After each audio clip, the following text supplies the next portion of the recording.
Yo, another welding, another day. Tara, samahan nyo ako mga kabakal. Mag-full weld tayo ng 1G X-ray. Yan, narotpasan ko na siya. Nauka ko na siya ng grinder. Bali, mag-hot pass tayo mga kabakal. Gagamitin natin yung dark glass na number 9. Kaya tara, samahan nyo ako. Game. Ayun na nga mga kabakal. Sinimulan na natin. Hot pass yan mga kabakal, second pass. Circular. Tamang hagod lang tayo dyan mga kabakal. Preparasyon natin para sa cupping. Ang cupping ko naman dyan, magli-layer ako mga kabakal kasi hindi pantay yung plancha. Yung kabilang side naka-degree, yung kabilang side naka-flat. Kaya hindi uubra yung wash bead lang. Kailangan kong i-layer para maayos yung pagkakasalansan ng hinang. Kasi pagka winash bead, alanganin siya mga kabakal. Lumawak siya masyado eh. Kaya diskarte ko dyan para saktuhan yung cupping natin, ile-layer ko. Kaya tamang hagod lang tayo ng hot pass dyan mga kabakal. Enjoy watching mga kabakal.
Yan mga kabakal, nakatapos tayo sa hot pass. Yan, magkakaping na tayo mga kabakal, layer. Kaya samahan nyo ako. Saka kung napapanood nyo itong video na to, sana mag-comment kayo mga kabakal kung nasaang solo kayo ng mundo. Para sa susunod na video na magagawa natin, ma-shoutout ko naman kayo. At para malaman natin kung saan nakakarating itong video ko. Siya nga pala, OFW Japan nga pala ako, Jomar Zapanta. Kaya yan mga kabakal, tamang hagod lang tayo dyan mga kabakal. Unang layer yan, susunod yung pangalawa. Kaya enjoy watching.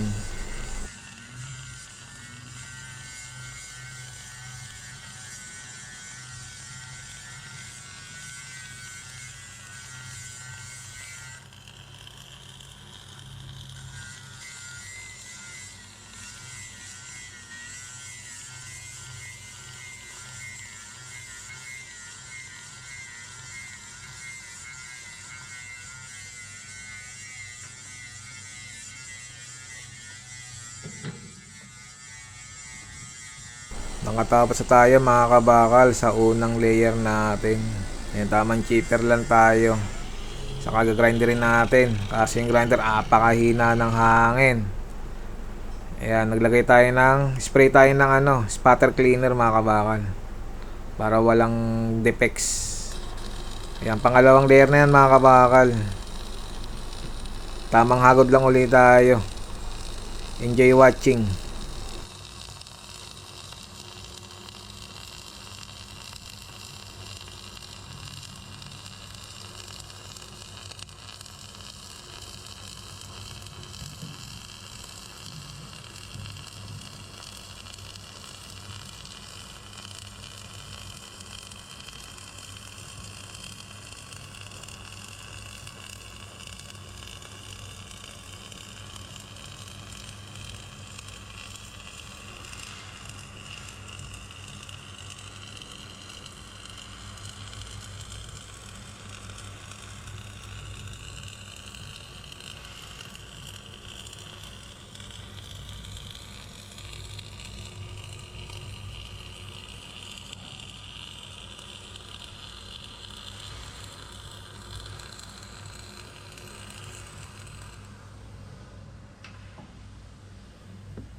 Ayun na nga mga kabakal, nakatapos na tayo.